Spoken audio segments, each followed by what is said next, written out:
welcome in everybody. It is a beautiful day and the temple doors are open and the cleric is in his confessional.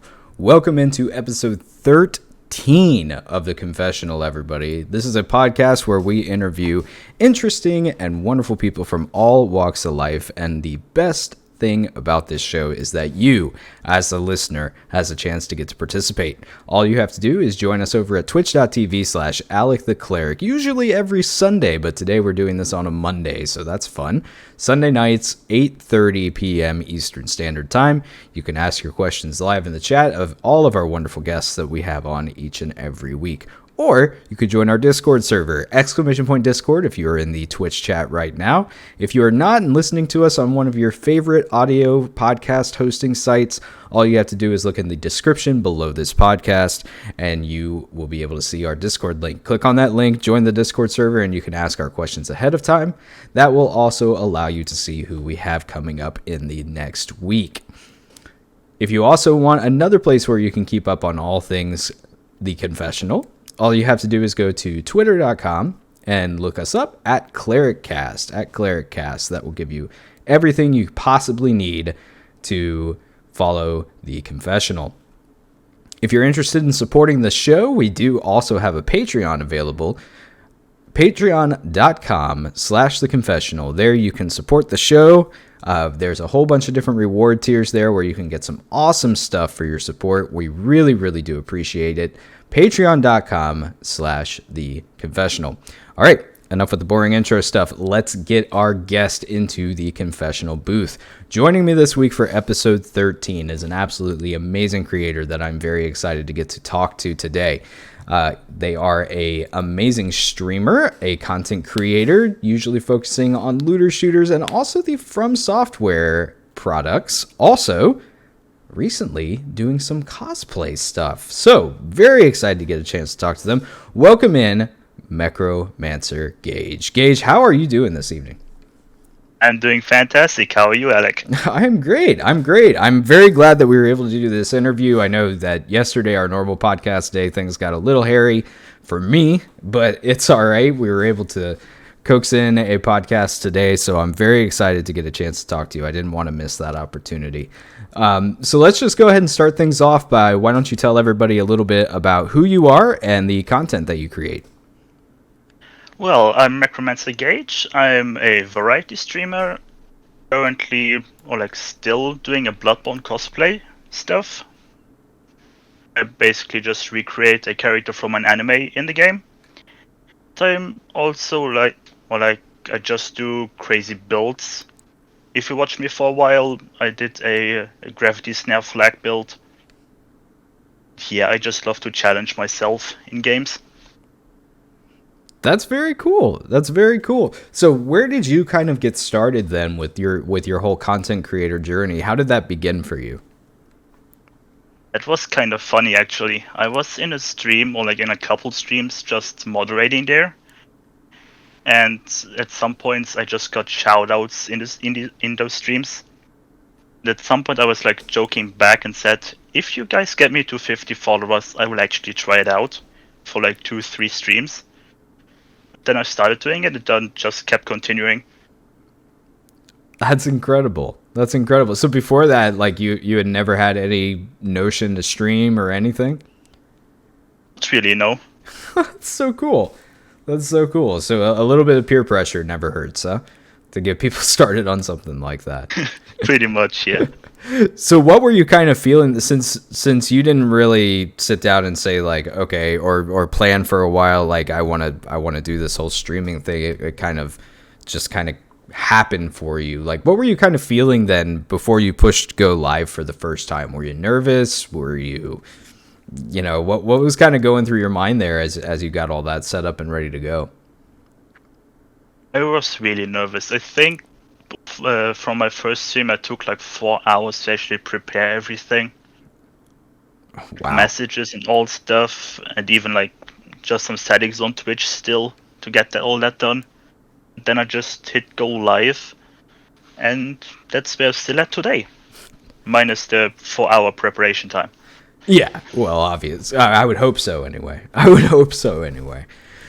So then, as someone who kind of just jumped in, full throttle, ready to go, like, do you have any advice that you can give anybody else that might be thinking about starting a content creation career, or starting streaming or something like that? Like, you said you were nervous, but obviously you weren't so nervous that you weren't willing to hit go live for the first time. So, like, do you have any advice for somebody that might be thinking about doing that, and how you just kind of jumped into it? If you start streaming, I would say like play a game you really enjoy to play. Like when I started streaming, that was Borderlands 3 to that time. Then I would say just push yourself a bit. Just give it a few tries, like 2 or 3 streams, maybe even 4. See if it's something yourself, and if it is, then just continue. That's awesome. Yeah. And that's the hardest part, right? I mean, especially if you're caring too much about numbers and things like that on your first go ahead, you look at that kind of empty chat there, or 1 or 2 people, and it's kind of easy to get discouraged. But you're saying, like, keep pushing forward. Don't get discouraged, right? Yeah.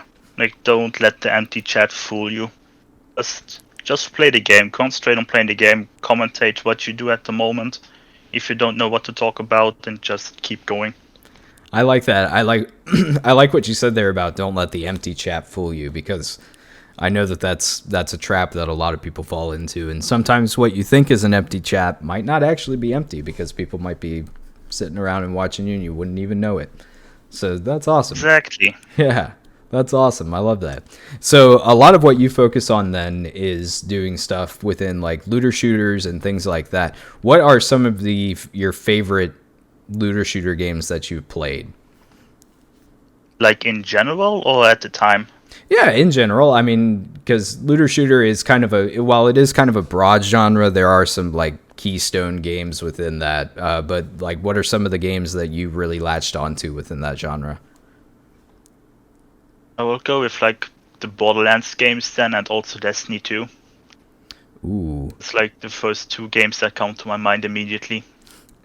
Destiny 2 is very hot right now, especially. Have you been playing Destiny recently? Yes, a lot. So what do you think about the direction that Destiny 2 is going in? Because obviously it is a very different game kind of from when it first launched. Do you kind of like the way it's going? Like, what are some things that you like or dislike about Destiny 2 as it is now? For someone that is playing it for a while, it's like it's getting in a really good direction, especially like when Lightfall comes. That's going to be really nice again, because we get some extra movement stuff. If we have like grapple hooks around the map. Ooh, wow, that sounds cool. And the only problem I see with Destiny 2 right now is for new players. Like, you will have a hard time catching on to the story. Yeah. Because they removed all the old content, like the Red War, Curse of Osiris, and whatever, up to Forsaken. Mm-hmm. So you're missing out on all that story content. Now that's an interesting question too. Like when you're playing a looter shooter, and we'll stay specific. Well, actually, we'll make this a little more interesting, because Borderlands and Destiny 2, while they do kind of fall both under the looter shooter genre, they're very different in how they handle story. And they've always kind of been a little bit different in how they've handled story. Like Destiny, all the way back at the beginning, didn't really have too much of a story outside of the grimoire cards that you had to read outside of the game. And Borderlands has had its ups and downs when it comes to story. I think everybody who's a fan of the genre would say that. But like, how do you feel? How much does a story or the story content of a looter shooter keep you around? Like, is that a big piece for you, or are you more into the gameplay aspect of it? How much does story play into your enjoyment of a game? It does play a role in it. Like, if it's a nice story, then I'm more likely to replay it, especially on like higher difficulties. Or also like build variety. That's like what I'm mostly looking for. If both of them are like in a game, then I will spend a lot of time in it. Makes sense to me. So then if you had to choose one between like the Borderlands story content and like Destiny's story content, which one would you recommend to somebody who does put a heavy emphasis on story? I will go with Destiny 2 then, mainly because the up and downs we had in the Borderlands series. Makes sense. Yeah, it makes sense. I like that. I like that answer. So, obviously you are a big fan of the Borderlands franchise as well, because if people don't know, that's where your name comes from. Am I right? Yes, from Borderlands 2. Gaige is one of the DLC characters. What about, and I'm going to assume then that Gaige is one of your favorite characters, since you've kind of branded yourself after the character. What is it about Gaige that you enjoy so much, and have kind of made your entire brand based around this character? Unique way to play her, basically. Like, with all the anarchy stuff, I mean, people hated it, which is understandable because you lose all the stacks when you die. But I enjoyed that, actually. I mean, the stacking was still annoying to do, but once you got it going and you had a good build actually set up with healing stuff, you were pretty much unkillable because your bullets were everywhere, so which enemy is there to shoot you? I got you. Yeah, Gaige was always an interesting choice for me as well to play. I really liked the deviations in her playstyle, and one thing that you said earlier is that you really enjoy the concept of building. How much then does like a character's uniqueness, like say take Gaige in the way that you have to kind of build and play Gaige in Borderlands 2, how much does that factor into your builds and stuff like that? Like, do you prefer to build on characters that are a little more complex, or do you prefer the more simple characters and finding new and interesting ways to build them? Both, actually. Like I said in the beginning, I did like a gravity snare build on Flag because everyone else like gravity snare is so weak, it can't do any of the content. I was like, bet. I'm gonna do it. There you go. So how do you then decide what you're going to do? Is that how you usually decide when you're gonna do a new build or something like that, when you see something that nobody else is really doing, or what's your process? Take us through that process of how you decide to do a new build. I mean, the gravity snare Flag stuff was mainly because the entirety of Twitter was hating on it. So it was pretty much not, like, I was not able to miss it. So that was pretty much a free idea for build. But otherwise, I'm just looking at the skill trees and see what I could possibly do there. And just look at Loot Lemon, for example, with different gear and stuff. Just put something crazy together. I like that. Because for me, for example, when I want to do a new build, usually I get inspired off of a piece of gear or something like that, and then I go with a build from there. What would you say inspires you the most to do a build? Is it specific gear, or is it more like an ability that you see that you think you can really break? Because I mean, that's what Gravity Snare Flak is all about, right? Yeah, I'm more looking for the abilities. Like, also, everyone was using ties that bind on Amara in the beginning. I was going with face slam. So I was face slam user since the beginning, pretty much. And face slam is an incredibly powerful ability. I ought to know. I've done a couple builds myself based on face slam. That is a stupid powerful ability that a lot of people overlook. So it's cool that you kind of take these more overlooked aspects and turn them into builds. What would you say your favorite build has been over the years that you've been creating them? I will go with Gravity Snare Flag then. Is it just because that one was so... what about that build, I guess, makes it your favorite? It was difficult to play. Like, even with using strong items on the build, it was not easy to play. Like, you constantly had to get your graph trap back. And if you're in a crowd of enemies, that can be a really pain in the ass.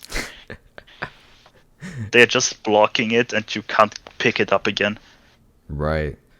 So what do you do then? Like, give us just like the quick cliff notes. How does that build work? Because for those that might not be, into the Borderlands franchise or haven't played that before, like how do you make that tick? How do you make that come together and work? It's basically just a loop of the trap itself and using like I don't even know how to call them, the fragments or like these side things you can choose to improve them. Mm-hmm. And just using that in combination with the revolter. So I just throw the trap out. A bunch of enemies are getting hit in the air. I get the buff from the revolt and just shoot them all down and then pick them up again. And just repeat that over and over again. That's cool. So like that build is, we were talking earlier about pieces of gear versus abilities, but that build sounds like it's a kind of a sweet marriage combination of the two, where you're getting, this ability that isn't really utilized too much in the trap, but then you've also got that piece of gear, the revolter shield, picking up a lot of the slack there. So that's cool. That's kind of a harmonious coupling of the two. Yeah. I like it. So one of the other game series that you are really heavily involved with would be like the From Software games, which for those that don't know would be games like Dark Souls and Bloodborne and Sekiro, and most recently Elden Ring, which is probably one of the more recognized From Software titles right now. What about those games keeps you interested? Because that's very different than these looter shooter titles that we were talking about a minute ago. What kind of keeps you involved with the From Software games? I would say the bosses mainly and the environment. Like, Dark Souls story is really difficult to get into because you have almost no informations in the game itself. You have to basically like read item descriptions to get like combinations of characters that are like related to each other. For the main thing, it's the bosses. Okay. It's the difficulty of them. Ah, yeah, there it is. The difficulty of them. That makes sense because, I mean, those are probably considered some of the hardest games that have been made, at least on a broad scale. So, like, and you've mentioned before earlier this idea of you really enjoying challenging yourself. So, how do you approach a game like a Dark Souls or a Bloodborne or something like that? Are you looking for the hardest challenge? Are you just trying to get through it? Like, how do you approach a very difficult game like the From Software titles? When I play through it the first time, I would just really pick up any weapon I like and just use it. Like, even if people say it's like super weak, I'm like, I don't care. I like the weapon. I use it. Because as long as you build around it, you can make it work. Then at some point, I just like, what can I do? Faith stuff is not strong. Let's make a faith build. Let's throw lightning stuff around. Very cool. Very cool. I like that. I'm a big fan of the From Software games myself. I enjoy the anger that they bring on, but also they're just so much fun. Like, something about them, even though they're so incredibly challenging, that feeling of finally beating one of those bosses after ramming your head against the wall for hours or whatever is just, you can't beat that feeling anywhere.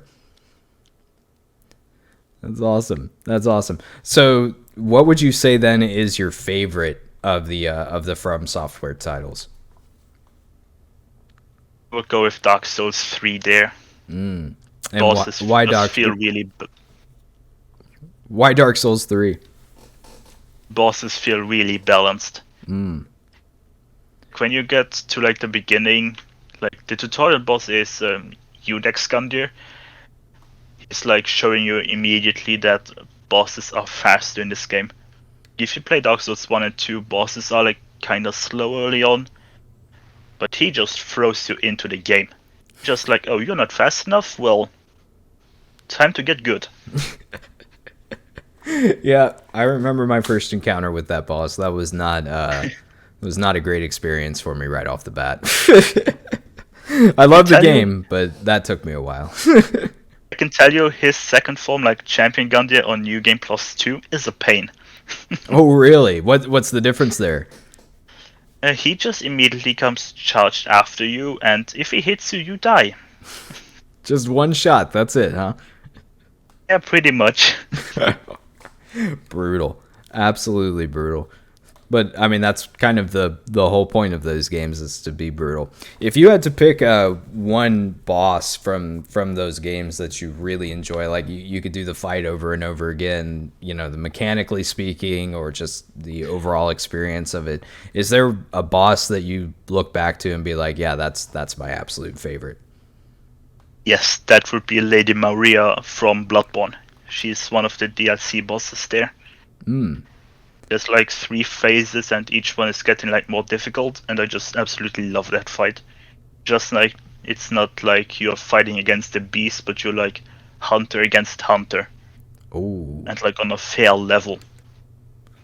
that's cool. That's cool. Yeah, I remember that fight. That was an interesting one. That was an interesting one, but no, I like that. That's really cool. So, how do you then like you've got this other phase of your content that you've been doing, which are these cosplay streams. Why don't you tell everybody a little bit about that and kind of what brought that on? Like, why? How did you get into that, and how is that going for you? How I got started with it was in Borderlands 3. Like, I was watching and playing Scarlet Nexus to that time. Mm-hmm. Just like you had an ability in there, the brain field, where you just had like basically cables in your hood coming out of your back. Then it looked a bit like when Amara has the helping hand skill active. Okay. So it was like, I'm gonna do a combination of that. Like, abilities you can use in the game, I basically tried to put on Amara. Oh, There was a gravity kinesis attack, and then I was like, you could use the crazy and throw enemies around. that's really Or cool. like gravity kinesis, just a mind skill that picks the enemies up when you hit them with your action skill. Mm-hmm. That's really cool. Just messing around there. Yeah. So, what would you say? How many cosplays would you say you've done at this point? I actually finished, I would say, 2. Okay. Of There's those, still things that go ahead. Sorry. there's still builds that I'm still working on and maybe finish one day. But there's like, I'm slowly getting burnt out of those games, and I just don't want to push myself. Because I know if I push myself into something I'm not feeling 100%, then it just come out like trash. Yeah. Yeah. Unfortunately, that is something that all of us content creators have to deal with one time or another. So, of those cosplays, and it doesn't have to be even be the two that you finished, but even some of the ones that you've been working on. What would you say would be the your favorite that you've done? A Mara one I just mentioned. Mm, Really enjoyed the anime to that time, and just seeing it basically going in Borderlands 3 was amazing to me. that's really Basically cool. had like all my abilities in the game. Oh, that's great. That's great. So, what is your process then when it comes to cosplaying? Because we had Jesselyn Cupcakes on for our very second episode, which you guys should go and give that a watch or a listen if you haven't yet. That was an amazing interview.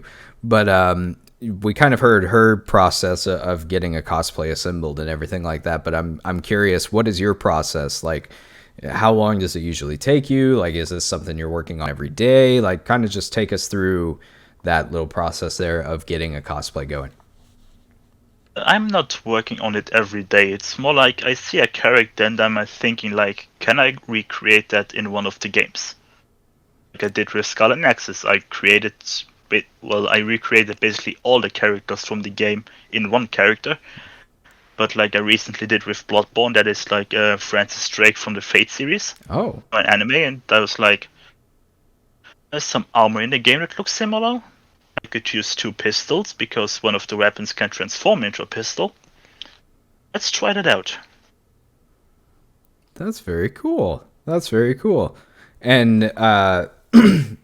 you mentioned the Bloodborne series that you've been doing and how you're maybe taking a little break from that right now. Is that something that happens a lot for you? Like you reach a point where you're like, okay, I need to step away from this for a minute or two. Like, how does that kind of come about? The one with Bloodborne, there's the problem that I play these games a lot. Like, I did like at least 10 runs of it, like full with the DLCs, with all the bosses. Like when I count my challenge runs with it as well. At some point, the bosses just get easy, and you're just there dealing with the annoying enemies on your way. Mm. Like in Bloodborne, there are enemies that give you the frenzy effect that just annihilates almost all of your health when it gets full. And that's just annoying. I got you. So it becomes less of a challenge and more of just like a slog to get through. Yeah, exactly. I got you. I got you. Yeah, that sounds like it would be a good time to step away from that. So let me get to one of the questions that I love to ask all of our guests, actually. Gaige, if you were an ice cream, what flavor ice cream would you be and why? That's a good one. I would actually say mango, just because I really love it. Ooh. Mango is one of my favorite fruits. There you go. There you go. I like that. I like that answer. Mango ice cream. You know, I've never actually tried a mango ice cream, so I'm gonna have to give that a whirl sometime. That sounds good to me because I really enjoy mangoes as well. So I'm gonna have to find some mango ice cream at some point and give that a whirl. That sounds really good. That sounds really good. So let's get to the other question that I love to ask because we've touched on it a little bit already, but this idea of burnout, like, and you mentioned before how, you know, you'll come to a point where you need to step back and step away. What advice would you give for content creators that are starting to experience burnout? Beyond just, you know, stepping away from it, like what do you do to kind of refresh yourself and get yourself back into that rhythm, and kind of how does that happen for you? When I get burnt out, I mostly just take like a week or 2 off and just try to stay away from social medias in general as much as I can, and just really relax, do some stuff, do some other stuff maybe. Like, don't focus on your games that you want to play on stream. Just really do whatever you want besides that, what you're doing on stream. I got you. Yeah, that's solid advice. That's solid advice. It's good to have hobbies and interests outside of, you know, your content creation, so that way you do have something to step away to to give yourself that bit of breathing room. What are some of your other hobbies then? Like, what are some other things that you enjoy outside of gaming and content creation that you use when you step away? If it's winter season, then I like to take like a week or 2 off, or like I did do that, where I just went snowboarding with friends. Oh, Currently, I'm just like, when I take a week off, I'm just watching anime most of the time. I got you. Very good. How long have you been snowboarding? For like 7 or 8 years, I believe. Oh, that's impressive. That's impressive. I am an absolutely terrible snowboarder. I'm a decent skier.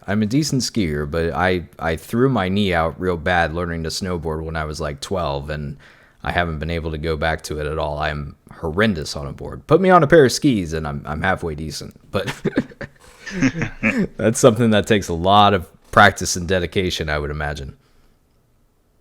Yeah. Practicing is not that hard. It's more like, if you have good body balance, then it's okay to learn it. You might fall down a couple times, but you get the hang of it. Yeah, it's just Keep like trying. anything. Exactly, just keep trying. Very cool. Very cool. We've actually got a question coming in from the community here. This one comes from BenMe3331. He would like to know if you could live in any video game world, what one would you pick and why? Night City from Cyberpunk. I just love the entire setting of it. Ooh. I recently also watched like Cyberpunk Edgerunners, their animated series, Mm-hmm. and it's almost my favorite. It's not almost already my favorite anime, Really? Okay. just because of the setting. Just because of the setting. So what about the setting in and of itself for those who might not know? What about that is so cool and draws you into it? Future style cities, all the neon signs around, and like people don't really caring up that much anymore. I got you. Feels like it's more of a free world. So this kind of dystopian future type thing, that's really what pulls you in. Yes. Oh, cool. Very cool. You mentioned that you enjoy watching anime as well. What are some of the other shows that you really like? Besides Cyberpunk Edgerunners recently, the Fate series in general, saw that online, even though people are hating on it as long as it's not season 1. Okay. What other ones do I have in mind? Killing in the Franxx, people are actually sleeping on that one because they think it's a pure romance anime. Yeah, there are plenty more. Cool. Very cool. Anime in and of itself is kind of, it's more than just watching a show though. It is kind of a hobby in and of itself. What brought you into that art style? Because it's very unique and very much, when you see an anime, like it's very, very clear that it's in that genre and that art style. Like do you remember what your first anime was and what kind of got you hooked? First anime was Mirai Nikki, actually. Oh, okay. I just saw like a YouTube video of like anime fights. I was like, this looks cool. I'm gonna look up an anime to watch. And then I fell into Mirai Nikki right off the bat. Very cool. Very cool. What would be your favorite genre then in anime? Because anime in and of itself is not just it's got a whole bunches of subgenres underneath it and stuff like that. But what's your favorite go-to genre within anime? I don't really have a favorite. Like I watch pretty much every type of anime. It just the animes I don't like are really just like boring in my opinion. It's not like I don't like that anime genre. It's like the anime is really slow with the story, or just like the music is just not the right one. Just like smaller things that can throw me off from an anime. I gotcha. Very cool. Very cool. We got another question coming in. This one is also from BenMe3331. He would like to know, what is your absolute favorite game to play? Just overall in general, if you had to pick one, what would you say would be your overall favorite game to play? Horizon Zero Dawn. Easy. Ooh. By a mile. Really? Okay. Explain. Why by a mile? Like why is it so high up there for you? Post-apocalyptic setting, and you're just running out there with like primitive tools like a bow and a spear against machines, and then you're just learning stuff that is like technically forbidden. Then you just keep learning more and more stuff and just see what they actually did in the background to make human life still possible. It's just mind-blowing to me. I actually played through that game on all difficulties and did 100% with the DLC included. Wow. That's a long grind too, because the Horizon games can be quite long, especially if you're trying to 100% them. There's a lot to do there. There's a lot to do there. Yeah, it takes like up to 100 hours per run at least. Wow. Yeah, that's impressive. That's impressive. How long did your first run take you? Do you remember? Like around 100. Around 100. Man, that's a lot of time to dedicate to it. I like that. I like that. I've always enjoyed the Horizon games as well. Something about, fighting giant robot dinosaurs with, like you said, with a bow, just kind of scratches. Yeah, it's amazing. Yeah, it just scratches a good itch. It definitely scratches a good itch. Got a couple more questions here for you.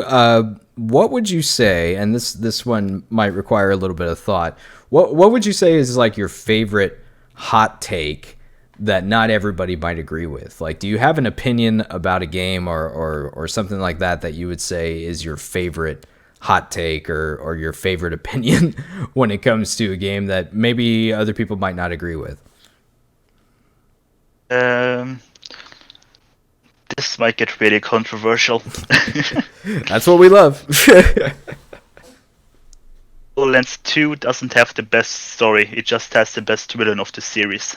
Okay.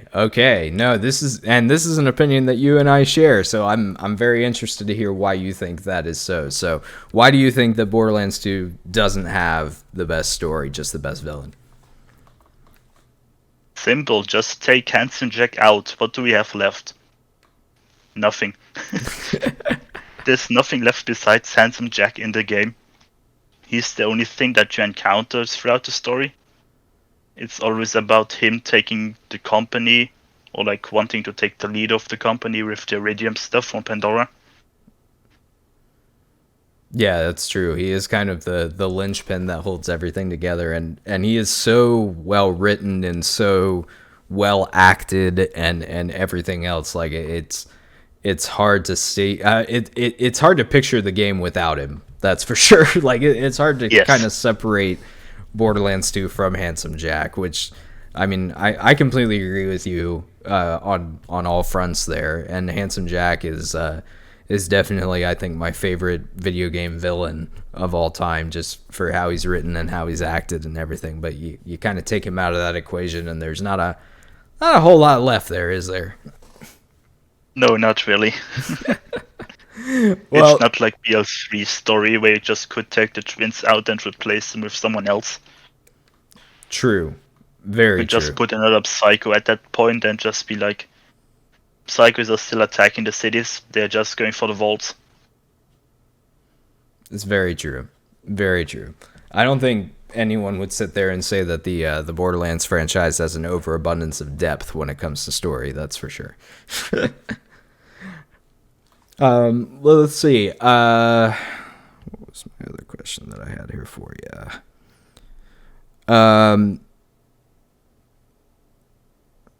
Sorry, I'm just kind of blanking there for a minute. Okay, so if you had to choose a character from one game to bring into another game, which character would you choose, and what game would you bring them into? That is a difficult one. Little thought-provoking. Yeah. Would it take, like, honestly, Cade 6 from Destiny 2 and just bring him into Borderlands. Oh. Just bring him in as a Vault Hunter. That's actually a really good answer. I like that answer a lot. Because the beautiful thing about that answer, too, is that, Cade 6 just kind of fits in with Borderlands' writing, with their humor style and everything, and Nathan Fillion did such an amazing job voicing Cade 6. Like that, yeah, no, that's like the perfect answer. That would fit right in. That's beautiful. Well answered, Gaige. Well answered. Let's see. Obviously, the Borderlands community has been a little bit we'll say torn recently between, like with Wonderlands coming out and it not really meeting a lot of people's expectations, to even before that where everybody was like, which is better, Borderlands 2 or Borderlands 3. The community's a little split on that. But we are looking into the future here. We've got a new Tales of the Borderlands game getting ready to drop next month. And then, of course, sometime in the future, we're going to have Borderlands 4 coming. If you could just kind of wave a magic wand and make Borderlands 4 the way you would think is perfect, what do you think are the most important things that need to be in Borderlands 4 for it to be, exceptional? Make it more of an open world. Make you able to choose where you go. Like have a set of planets from the get-go. They did with BL3 basically, what you had to unlock through the story. I would go here with like each planet has a different story, and I think we're also going into the direction of the Great Vault War, or however they call it. So you could make it like every planet has like maybe two companies fighting against each other. You're just in there being like, hey, I'm here to open the vault where you are all fighting for. Could You that be could kind basically of cool? just jump between the planets and the enemies scale with you then. Okay. That would be nice. And maybe even have multiple vaults or smaller vaults on a planet that you have to open before opening the big one. I gotcha. Oh yeah, no, that'd be a cool idea. So just kind of make it more of a choose your own adventure type thing with the more open world type deal. Yes. Very cool. I like that idea. What else are you kind of hoping to see in Borderlands 4? Like not necessarily things that would make it perfect for you, but like what else are you hoping to see? Like, are there any characters that you hope are going to be making a return in Borderlands 4, or like what are you kind of hoping to see there? I hope that they continue with the multiple skill trees that we had, or like the multiple action skills we actually had.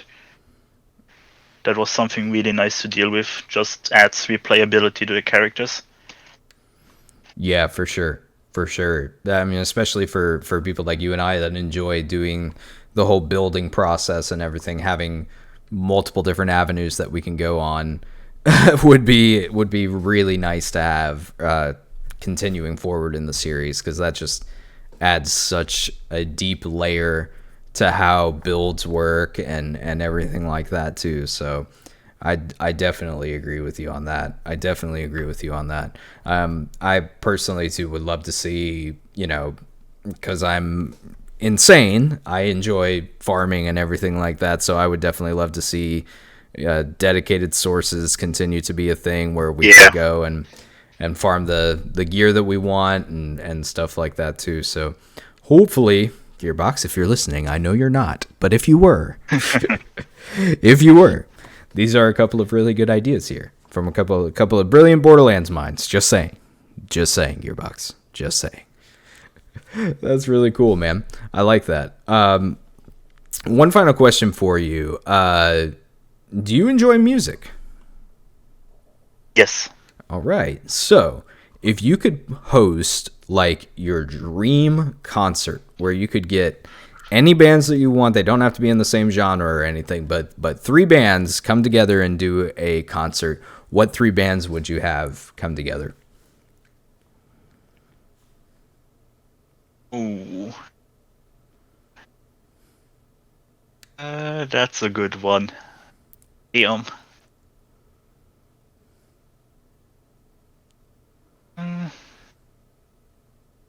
Just let me look at my Spotify playlist real quick. Oh yeah, take your time. No, I know that's honestly like I'm a huge music fan, so like it would be like having to choose between my kids choosing which bands I would bring up for something like that. So go for it.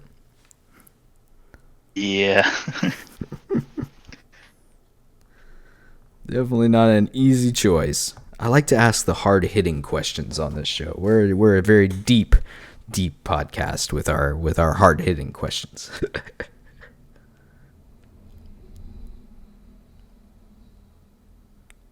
All right, let's see, what do we have here?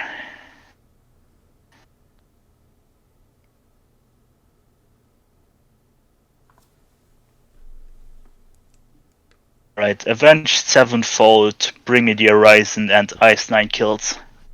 I go with those three. Ooh, that would be a good show.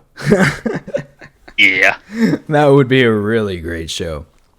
Man, I need to listen to more Avenged Sevenfold too. I haven't listened to them in a long time, but I've always enjoyed that genre and them specifically too as a band. So That would be a show I would be buying tickets to, Gaige, hands down. Hands down. You'd make an excellent music producer. All right. Well, let's see here. I think that's about all the questions and time we've got for today, Gaige. I really want to thank you for joining us here in the confessional. This has been a lot of fun. Let's get to the portion of the show that I like to call the shameless plug portion. That is where we ask, where can people go to learn a little bit more about you and to support your content? Well, English is hard. I'm mostly on Twitch under twitch.tv/Mechromancer Gaige _. I will try to stream twice a week. I'm still like on job looking, so streams might vary from time to time. I do keep the times though. So for the people in your time, so that would be 11 a.m. to 3 or 4 p.m. Beautiful. Well, since I've talked already that I'm getting burnt out on Bloodborne, I'm into Cyberpunk back actually, because the anime inspired me to do cosplay builds. Sweet. So we're continuing there. That's actually my first time where I'm doing an actual build in Cyberpunk. The other times I was just messing around. Oh, cool. Cool. So when do you know when your next stream is going to be? Wednesday, most likely. Wednesday. Okay, so for those listening, 11 a.m. if you're in Eastern Standard Time, that would be 11 a.m. Wednesday is when Gaige is going to be launching that series or getting back into that series. So that sounds really cool. I'm really excited to check that out. Really excited. Back in the cosplay stuff, but in a different game this time. Yeah, very cool. Very cool. So that would be Wednesday, the 21st of September. Dope. Yes. Very dope. I'm excited for that. I'm excited. Anywhere else where people can find you? Social medias, YouTube, anything like that? On Twitter mainly that's at Gaige the Macro with the underscore at the end, because Mechromancer Gaige was too long. I'm also starting to upload my VODs on YouTube. I will try that a bit more with the Cyberpunk stuff. That's just normal Mechromancer Gaige there. And I also have TikTok where I post clips from the streams that I just make afterwards if something funny happens, which might happen more often with Cyberpunk because it's still bugged. Oh goodness, yeah. That could make for some interesting clips, that's for sure. That is for sure. Yeah, teleporting on a ladder. Ooh, always fun to see. Yeah, that'll be cool. That'll be cool. Well, we'll make sure to put all of those links down in the description below here. But that's all the time we have for today, guys. So it is now time for the temple to close the curtain on the booth. Gaige, thank you again so much for being here with us today and talking about your content and your process and everything. This has been a lot of fun. Don't forget, everybody, if you would like to be a part more of the confessional, all you have to do is join the Temple Discord community. You'll find that link also down in the description below this video, or if you're listening in audio format, in the description below this audio file. Don't forget too, if you do want to go ahead and support the show, we would really, really appreciate it. Patreon.com/theconfessional. If we didn't get to one of your questions here tonight, or if you have more questions that we didn't get to or anything, make sure that you ask them in a comment or in a review if you are listening on an audio format. Gaige, thank you again so much for being here. This was a really, really good time. Thanks for having me. And I also still have an extra thing going. If you like to challenge yourself a bit, if you watch it now on Twitch or later on YouTube, there's my actual profile picture on the bottom right. Mm-hmm. If you go into my chat and type !quiz, you get a link to a Twitter post where I post the full picture. Oh, cool. There's 3 Easter eggs hidden in it. Ooh. If you find all 3 of them, you get a tier 3 sub for me in the chat. Very cool. Very cool. That's an interesting little additional challenge there. I like that. I like that. So everybody make sure that you go check that out, and maybe you'll win yourself a free sub. That sounds awesome. Cool. Thank you for telling me about that. No problem. All right. Well, thank you again, everybody, for joining us here. We will be back live again next Sunday at 8:30 p.m. Eastern. Until that time, everybody, be excellent to each other. We'll see you next time. Take care.